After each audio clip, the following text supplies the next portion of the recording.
मौर्य काल के बृहदत्त की हत्या पुष्यमित्र शुंग के द्वारा हो गई और फिर शुंग वंश आया। मौर्य काल के पतन के बाद का जो काल है उसको हमने मौर्योत्तर काल के रूप में देखा। ये कालखंड 500 वर्षों तक चला और उसके बाद एक महान वंश की स्थापना हुई, या यूं कह सकते हैं कि उदय हुआ, जिसका नाम था गुप्त वंश।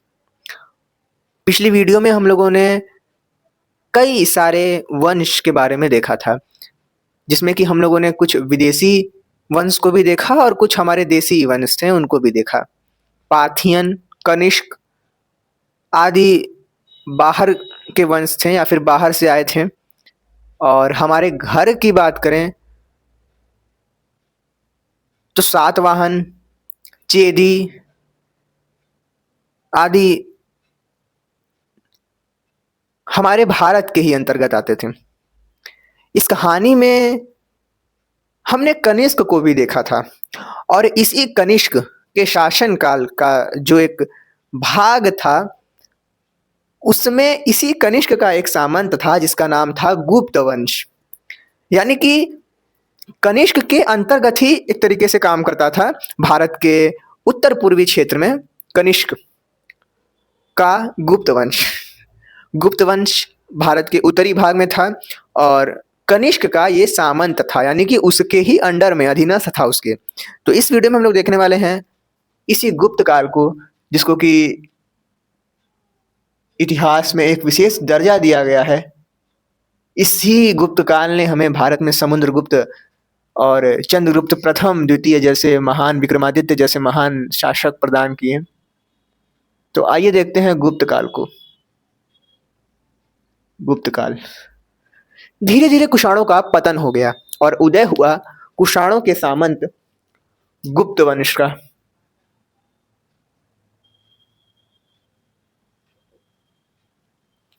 इसके संस्थापक की बात करें तो इनके संस्थापक थे श्रीगुप्त। श्रीगुप्त इनके जो है संस्थापक थे और ये ईसा पूर्व, मतलब ईसा पूर्व में अब कहानी हमारी नहीं चल रही है। हम लोग की कहानी ईसा मसीह के जन्म के बाद की चल रही है। तो ईसा के पहले हम लोग क्या लिखते थे? बीसी लिखते थे, है ना। बीसी मतलब ब्रिटिश क्राइस्ट, और एडी का मतलब हम लोग लिखते हैं एनो डोमिनी, यानी कि एडी। और अगर हम लोग बात करें हमारे गुप्ता जी की, तो गुप्ता जी का शासनकाल चलता है 240 से 50 के बीच में। श्रीगुप्त का अगर बात करें तो हमारे श्रीगुप्ता जी जो है वो 240 से 50 एडी तक काम करते हैं। इसके बाद आते हैं इनके पुत्र। इनके पुत्र का नाम रहता है घटोत्कच, और घटोत्कच का शासन होता है 50 से 319 तक। घटोत्कच आते हैं। घटोत्कच की कहानी बहुत ज्यादा नहीं होती है। घटोत्कच 250 से 319 एडी शासनकाल इसका चलता है। और श्रीगुप्त और घटोत्कच दोनों को ही महाराज की उपाधि मिली थी। महाराज का अर्थ ही यही है कि वो किसी के, अच्छा, उस समय के अकॉर्डिंग महाराज का क्या अर्थ है? उस समय के अकॉर्डिंग महाराज का अर्थ यही है कि वो किसी के अधीनस्थ हैं, मतलब कि कुषाणों के अधीनस्थ हैं। और क्या, अगर सीधे से तौर पर देखा जाए तो ये दोनों ही सामंत थे कुषाणों के।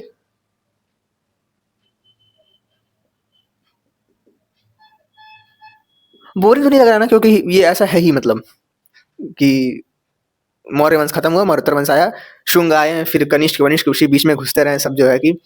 और कनिष्क शासनकाल चल ही रहा है अभी। ऊपर की तरफ एशिया उशिया, मध्य एशिया का पार्ट कनिष्क का है। भारत का उत्तरी पार्ट भी जो है वो कनिष्क जो है लेटा हुआ है उसमें। उसी के पास में हमारा गुप्ता जी हैं। गुप्त वंश के अंतर्गत सबसे पहले संस्थापक कौन है? श्रीगुप्त जी हैं। परंतु श्रीगुप्त जी कौन है? वो कनिष्क के सामंत है, मतलब कनिष्क का अधीनस्थ है। मतलब वो गुलामी करते हैं किसकी? कनिष्क की। इसके बाद आए घटोत्कच, वो भी गुलामी करते हैं। परंतु उसके बाद आते हैं एक महान साम्राज्य के संस्थापक या शासक, मतलब जिनका नाम है वास्तविक संस्थापक के रूप में चंद्रगुप्त प्रथम। और कुषाणों से आजाद हो जाते हैं ये चंद्रगुप्त प्रथम को देखा जाता है वास्तविक संस्थापक के रूप में। अगर आगे बढ़े तो हम लोग पाएंगे कि इनका जो शासन काल था वो शासन काल इनका रहता है 319 से 335 तक।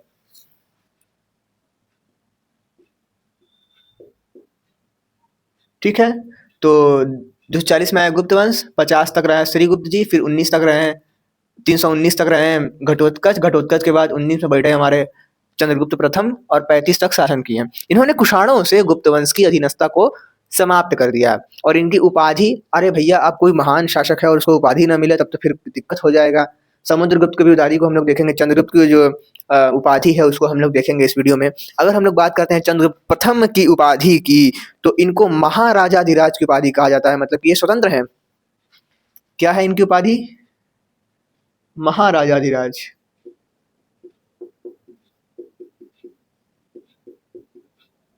महाराजाधिराज की उपाधि मतलब कि स्वतंत्र एकदम, अधीनस्थ नहीं, अधीनस्थ नहीं। आगे बात करें चंद्रगुप्त प्रथम ने अच्छा, चंद्रगुप्त प्रथम ने गुप्त वंश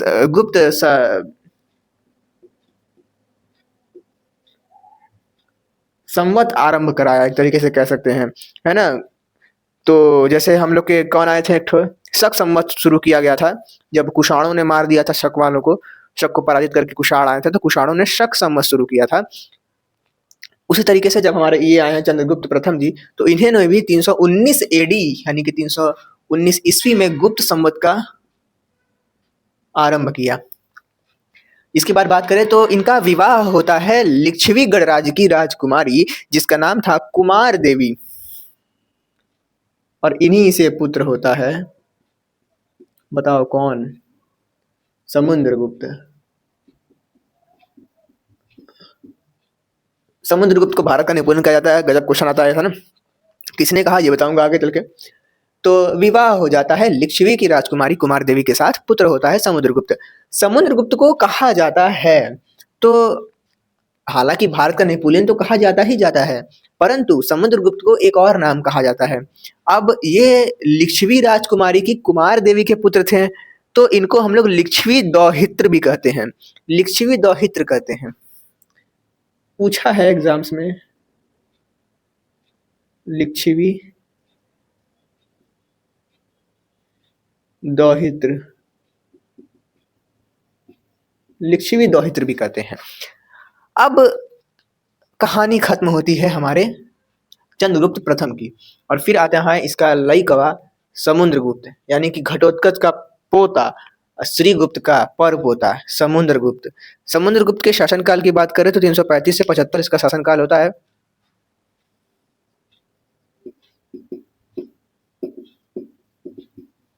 तीन सौ पैंतीस, इसकी कहानी कहाँ खत्म हुई थी? 335 पर। ठीक, इसके बाद आ गया ये समुद्रगुप्त, एक महान शासक जिसको कि मतलब बहुत सारी उपलब्धियां मिली हैं। इनकी उपलब्धियों की बात करें तो समुद्रगुप्त को एक तो उपलब्धि हम लोग को अगर सबको सब पता है, जैसे महाराजा राज की उपाधि मिली है ना, इनकी एक भी उपलब्धि है। इसके अलावा बात करें तो भारत का नेपोलियन इसको कहा जाता है, ये भी मैं आगे बताऊंगा कि क्यों कहा जाता है भारत का नेपोलियन, है ना। बहुत सारे इसने युद्ध जीते थे। तो इसकी उपलब्धि यहाँ पर अगर हम लोग बात करें तो इस उपलब्धि का जो उल्लेख अगर बात करें तो उल्लेख मिलता है प्रयाग प्रशस्ति अभिलेख में। उपलब्धियों का उल्लेख कहाँ मिलता है? प्रयाग प्रशस्ति अभिलेख में।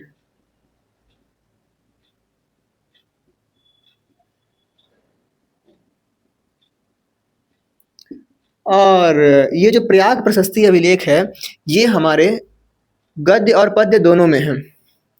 ठीक है, तो अगर इसकी कोई अभिलेख की कोई शैली पूछ दे तो इसकी शैली है चंपू शैली। चंपू शैली इसकी शैली है, तो ये भी बड़ा याद ध्यान रखने वाला चीज है। चंपू जी, चंपू शैली, सॉरी, चंपू शैली में लिखी हुई है, गद्य पद्य दोनों में है। यूरोपीय इतिहासकार, ये क्वेश्चन बड़ा मस्त है कि विसेंट स्मिथ भैया हैं हमारे विसेंट स्मिथ भैया हैं हमारे,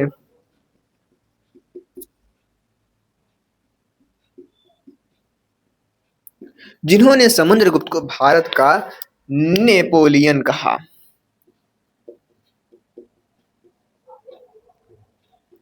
अगर स्क्रीनशॉट लेना चाहते हो ले लो। अब मैं ऊपर कुछ बताने वाला हूँ, मैं ऊपर डिलीट करता हूँ इसको, ठीक है। हाँ, तो कहानी आगे बढ़ते हैं हम लोग भारत की कहानी। चलो भाई, तो ये रहा हमारा भारत। भारत बना देता हूँ मैं। लो भाई, ये रहा हमारा भारत। इतना गंदा भी नहीं है।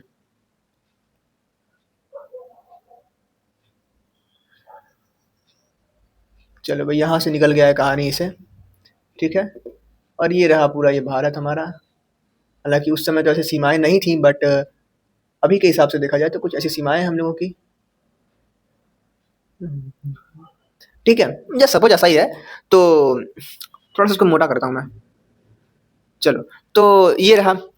इनका जो शासन का डेरा था वो मेन रूप से यहीं पर था, पाटलिपुत्र में। ठीक है। समुद्रगुप्त यहाँ पर थे। ठीक है। अब विस्तार देखो कहाँ कहाँ तक होता है। सबसे पहले इनका विस्तार होता है समुद्रगुप्त का। चलो भाई, समुद्रगुप्त का विस्तार कहाँ से होता है? सबसे पहले हम लोग बात करते हैं उत्तरापथ अभियान। उत्तरापथ अभियान यानी कि ऊपर की तरफ। ठीक है। तो 9 शासकों को पराजित करते हैं। ऊपर की तरफ 9 शासकों को पराजित करके इनका विस्तार ऊपर ही बढ़ता है। लो भाई, ऊपर बढ़ गया शासन। ठीक है। आगे बढ़े तो उसमें कुछ फेमस थे, अच्युत नागसेन, गणपति नाग, ये सब प्रमुख थे।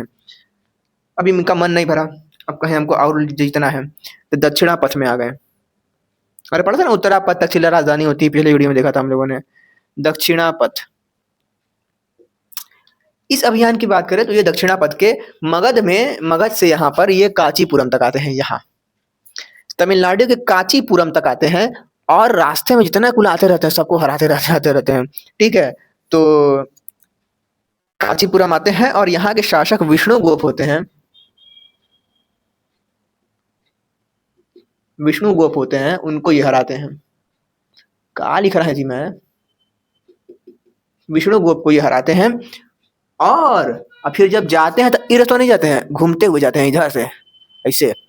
और रास्ते में जितना रहते हैं कूद को मारते हुए जाते हैं, कब्जा करते हुए। तो वापस लौटते वक्त मार्ग परिवर्तित करके कई शासकों को पराजित करते हैं। टोटल 12 शासकों को ये पराजित करते हैं इस रास्ते में। तो अब इनका शासनकाल यहाँ पर भी हो गया है ना, लगभग ये मान के चलो पूरा दक्षिणापथ। चलो भाई, तो यहाँ पर भी इनका शासन हो गया।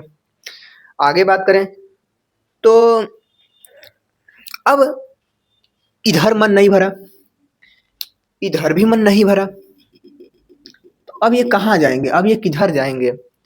अब इनकी जो कहानी है वो चल पड़ती है बीच में आटविक पर। आटविक पर कहानी आ जाती है। आटविक ये इधर का राज्य है, ये समझ लो ये चीज। ठीक है। मतलब यहाँ पर ये इलाका। ठीक है। इधर पूरा जीता, ये पूरा जीत चुके हैं, ये पूरा अपना ये है, ये पूरा अपना हो ही चुका है। अब इधर आटविक भी जीता। आटविक में क्या होता है, मध्य भारत के जनजाति को हराते हैं, राज्य को, जनजाति राज्य को हराकर ये जो है यहाँ पर भी अपना कब्जा जमा लेते हैं। आटविक मतलब यहाँ पर यही मध्य भारत का क्षेत्र से है। आगे बात करें तो अब आते हैं ये विदेशी में, और फिर आते हैं प्रत्यंत में। तो विदेशी राज्यों पर विजय करते हैं। अब समझ रहे हो ना, विदेशी पर आए और फिर आए प्रत्यंत पे। मतलब भाई अब ये विदेशी में यहाँ पर घुस गए, पूरा राज अपना। मतलब इधर तो राज था ही, काफी जगह राज था, बट यहाँ पे और घुस जाओ, इधर घुस जाओ, विदेशी राज अपना। अब फिर प्रत्यंत यानी कि हिमालय का क्षेत्र, इधर वाला राज्य, ये भी पूरा अपना। तो सोचो कितना बड़ा राज्य पूरा बन गया, अखंड भारत चंद्रगुप्त का फिर से बन गया। ठीक है। तो ये चीजें थी। और हिमालय के तराई क्षेत्र पर भी आक्रमण करते हैं, विजय प्राप्त करते हैं। प्रत्यंत क्षेत्र हमने यहाँ पर देखा।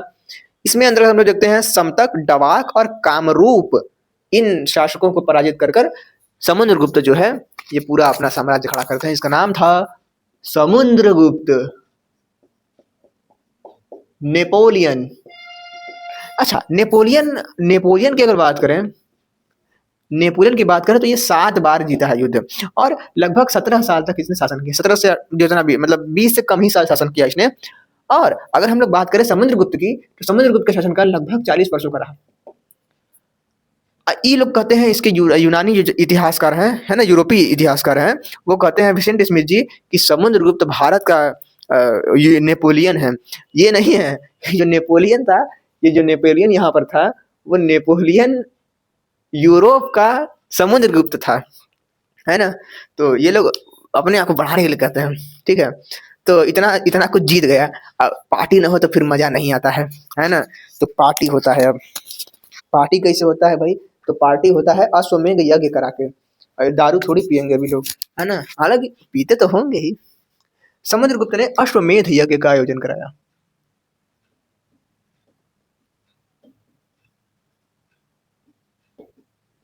यज्ञ का आयोजन कराया। अश्वमेध पराक्रम नामक स्वर्ण सिक्का, स्वर्ण सिक्का चलवाया। समुद्रगुप्त द्वारा भागवत धर्म को प्रोत्साहन व संरक्षण दिया गया। उतना पूरा जीत गया समुद्रगुप्त।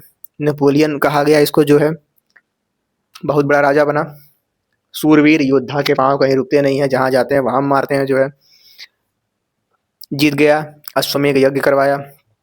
फिर क्या हुआ? चांदी सोने का सिक्का जो है निकलवाया, जिसका नाम किसके नामक? अश्वमेध पराक्रम नामक। ठीक है भाई। इसके बाद क्या होता है? समुद्रगुप्त द्वारा बौद्ध धर्म को प्रोत्साहन मिला, अरे भागवत धर्म को प्रोत्साहन मिला और संरक्षण मिला। और इसी के साथ गुप्तों ने इसको एक भागवत धर्म को प्रोत्साहन मिला, तो इसको परम भागवत की उपाधि से, परम भागवत की उपाधि से प्रोत्साहित किया गया। इसको धारण करना पड़ा या फिर कह सकते हो धारण किया।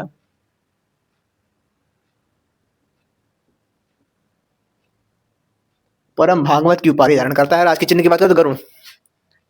और पूछे राजकीय चिन्ह क्या? तो गरुण।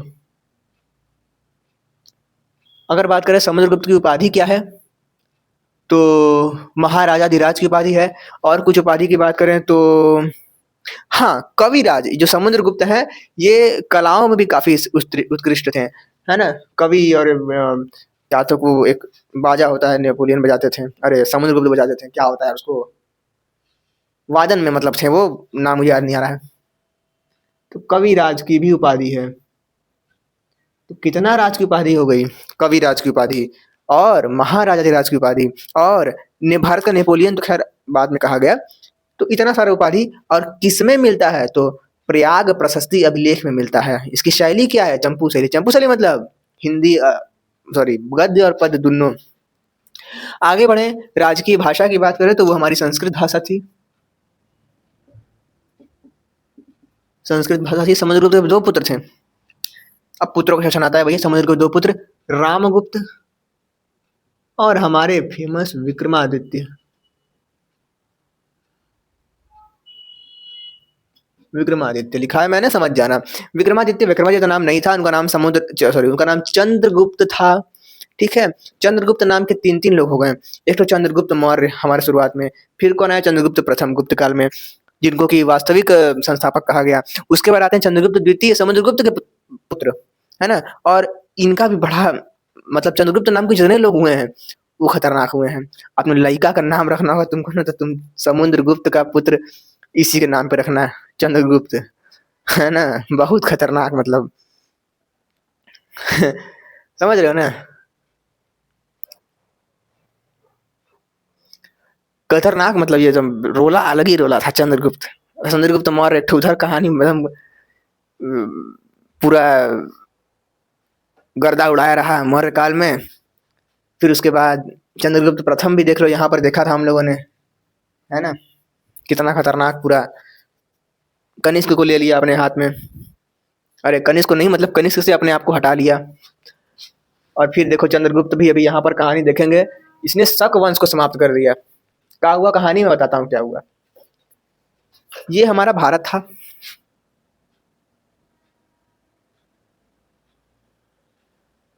ये हमारा भारत था, ठीक है?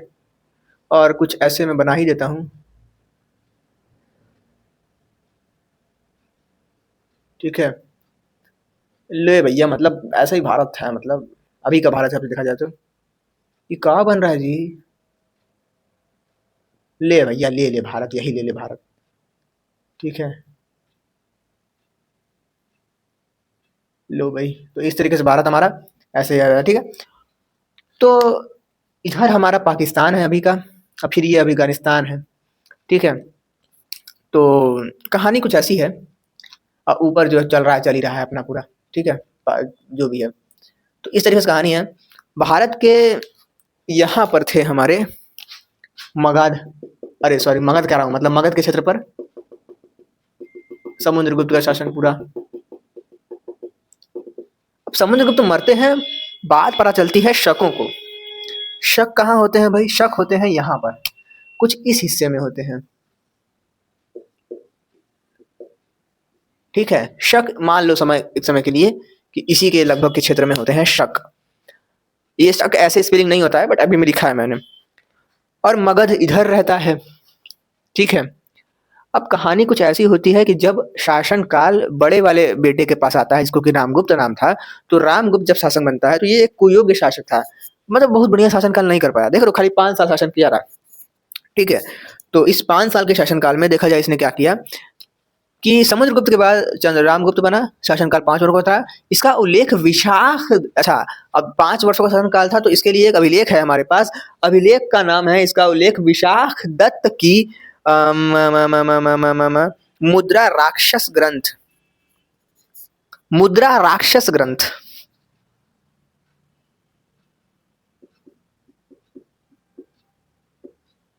मुद्रा राक्षस ग्रंथ में मिलता है। बड़ा गंदा नाम है ना, मुद्रा राक्षस। बाणभट्ट के हर्षचरित में भी इसका उल्लेख मिलता है। इसका उल्लेख मिलता है राजशेखर की काव्य मीमांसा में, काव्य मीमांसा ग्रंथ में। तो इन सब चीजों में इसका उल्लेख मिलता है। अब कहानी क्या होता है कि शक जो है इसके ऊपर कर देते हैं आक्रमण, ठीक है? इसके ऊपर आक्रमण कर देते हैं। ये रहा हमारा मगध, ठीक है? मगध मान लो ये है, और इसके ऊपर मान लो कर दिए आक्रमण। मान लो क्या किए थे आक्रमण, साक्ष्य मिला, शक ने पराजित किया इसको, और रामगुप्त को पराजित करके शकों ने एक प्रस्ताव रखा कि या तो तुम अपना जो साम्राज्य है वो मुझे दे दो, या तो अपनी बीवी मुझको दे दो। अब बिहार हमारा बीवी, मतलब समझ रहे हो ना, भाभी प्रिय राज्य तभी से हमारा बना हुआ है। विक्रमादित्य गुस्सा जाते हैं। पहले तो रामगुप्त कहते हैं कि ठीक है हम बीवी को दे देंगे, क्या कि हम पूरा राज्य देंगे तो पूरे राज्य की औरतों के साथ तो कर्म कांड करेगा, हमारी बीवी के साथ करेगा तो पूरा राज्य बच जाएगा, और उसके लिए पूरा राज्य ही मेन होता है राजा के लिए, तो उसका पूरा राज्य ही एक मुख्य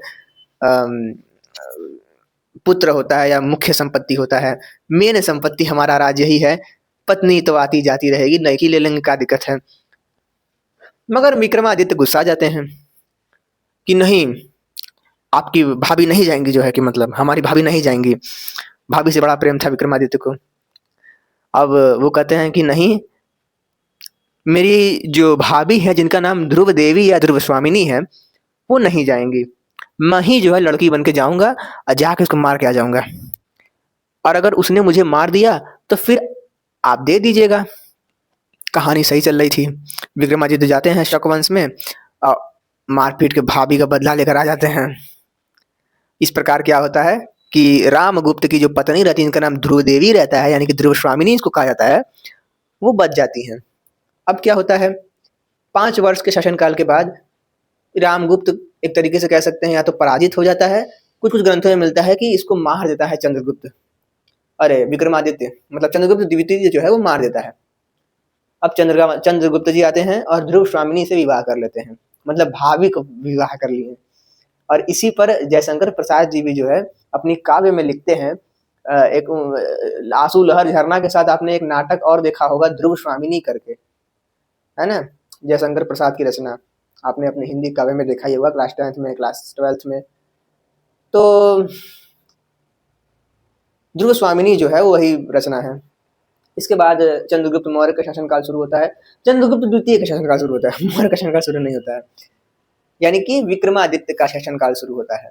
5 वर्ष यानी कि 385 के लगभग में वो समुद्रगुप्त का शासनकाल खत्म होता है, और 85 से लगभग हम 80 तक कह सकते हैं, सॉरी 75 से 80 तक कह सकते हैं कि रामगुप्त का शासनकाल चलता है।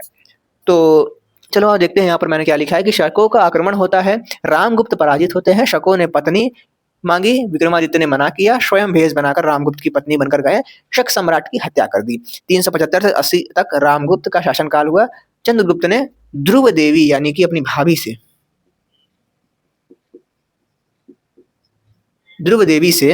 विवाह किया।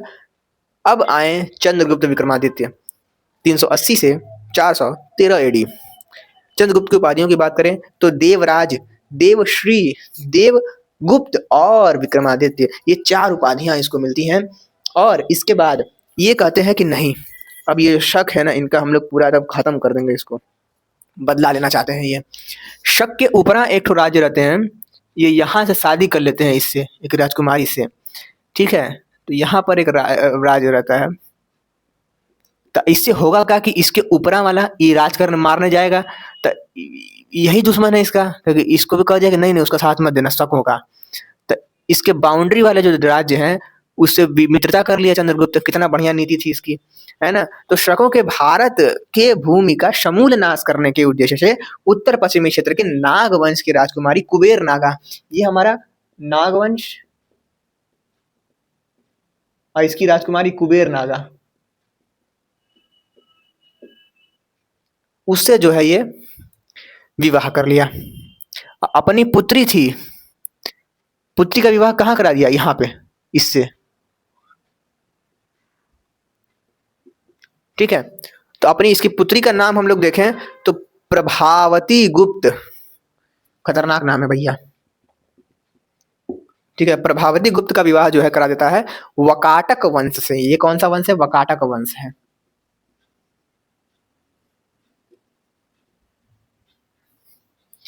वकाटक वंश है और ये नाग वंश है। और दोनों से दोस्ती कर लिया, जाके भाड़ बुड़ मारा इसको, खत्म कर दिया इसको जो है ना, मतलब बदला ले लिया और शकों का समूल नाश कर देता है। इस विजय के उपलक्ष्य में नवीन चांदी के सिक्के जारी किए जाते हैं और इसी काल में आते हैं फाहयान। चीनी यात्री फाहयान किसके काल में आते हैं, तो चंद्रगुप्त विक्रमादित्य के शासन काल में आते हैं। बहुत जरूरी है, इसको याद रखना है। फाहयान आते हैं और चंद्रगुप्त दिल्ली स्थित में, आई थिंक में, 2 मिनट मैं देख लेता हूँ थोड़ा सा, में से कुछ नाम था इसका, हाँ मेहरौली अभिलेख, या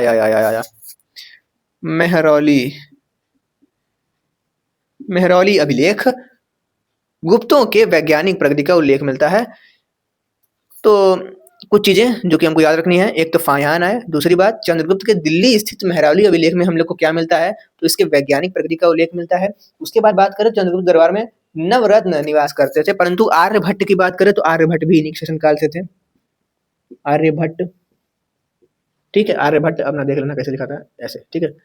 तो आर्यभट्ट के शासनकाल से ये भी थे, परंतु ये नवरत्न शामिल नहीं थे। और ये आर्यभट्ट वही आर्यभट्ट हैं जो कि शून्य की खोज करते हैं। सोचो वैदिक काल में शून्य था ही नहीं, मतलब समझ रहे हो, खतरनाक। खैर, 2 राजधानियां थी, पाटलिपुत्र उज्जैन। शासन के स्वरूप की बात करें तो चंद्रगुप्त विक्रमादित्य के शासनकाल में मृत्यु दंड की सजा नहीं होती थी। अगर कोई बहुत ज्यादा परेशानी कर रहा है तो उसका दाहिना हाथ काट जाता था, मतलब अगर कोई राजद्रोही है, बार राजद्रोह कर रहा है, तो उसका दाहिना हाथ काट देते थे। भारत में कौड़ियों का प्रयोग होता था, ये भी साक्ष्य मिलता है। तो ये था गुप्त वंश। गुप्त काल के अंतर्गत सबसे पहले हम लोगों ने श्री गुप्त को देखा, फिर घटोत्कच, फिर चंद्रगुप्त प्रथम, फिर उनका लड़का समुद्रगुप्त मतलब आपको पता ही होगा, आप नाम बहुत सुने होंगे इनका। समुद्रगुप्त के बाद उनके लड़का आए 2 ठे, रामगुप्त और विक्रमादित्य। फिर विक्रमादित्य का शासनकाल ज़्यादा अच्छा रहा और यहाँ पर विक्रमादित्य का शासनकाल कल हम लोग खत्म करेंगे गुप्त वंश को। तो आज के शासनकाल में यही था, एक बार देख लो बढ़िया से। तो मिलते हैं नेक्स्ट वीडियो में।